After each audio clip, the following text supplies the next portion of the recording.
এই পৃথিবীর মায়া মমতা ছেড়ে স্ত্রী সন্তান রেখে একজন ব্যক্তি মারা গেল।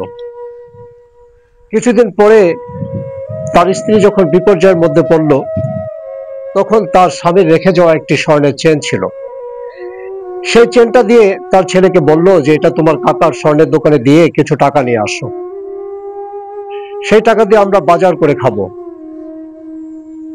ছেলে তখন তার কাকার দোকানে চলে গেল এবং বলল, কাকা এই স্বর্ণটা রাখো আর আমাদেরকে কিছু টাকা দাও, আমরা বাজার করে খাবো।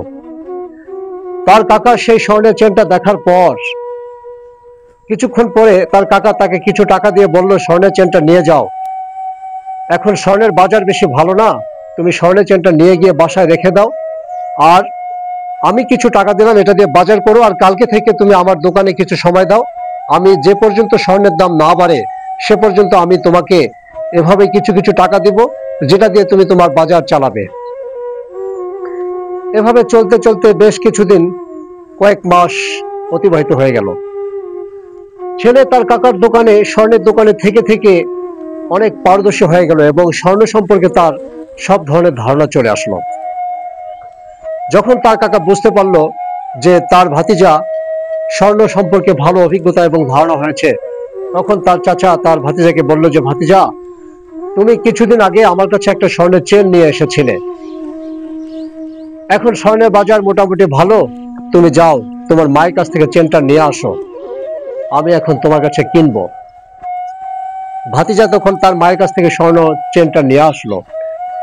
আসার পরে তার কাকা তার ভাতিজাকে বলল যে, তুমি স্বর্ণের চেনটা পরীক্ষা করে দেখো।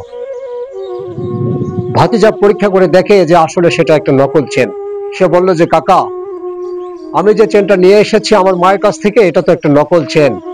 তার কাকা তখন বলল যে, ভাতিজা আজ থেকে কয়েক মাস আগে যখন তুমি এই চেনটা নিয়ে এসেছিলে, তখন আমি বুঝতে পেরেছিলাম যে এই চেনটা নকল, কিন্তু তখন তোমাদের অবস্থা বেশি ভালো ছিল না, তোমরা বিপদের মধ্যে ছিলা, আমার ভাই পৃথিবী থেকে বিদায় নিয়েছে, আমি সেদিন বলতে পারিনি যেটা একটা নকল চেন, কারণ সেদিন যদি আমি এটাকে নকল চেন বলতাম তাহলে তোমার মা মনে করতো যে আমি তোমাদের সাথে প্রতারণা করছি এবং তোমাদের দুর্বলতার সুযোগ নিয়ে আমি তোমাদের সাথে মিথ্যাচার করছি।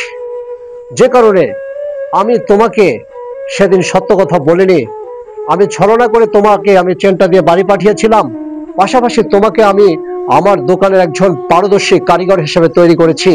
এখন তুমি ইচ্ছা করলে এই চেনের থেকে আরো বেশি উপার্জন করতে পারবে এবং আমার মধ্য থেকে যে একটা ভুল বুঝাবুঝি থাকতো সেটা আর থাকলো না।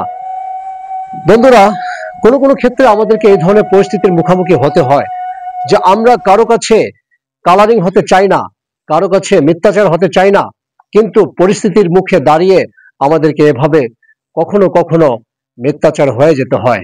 ধন্যবাদ সবাইকে, ভালো থাকুন।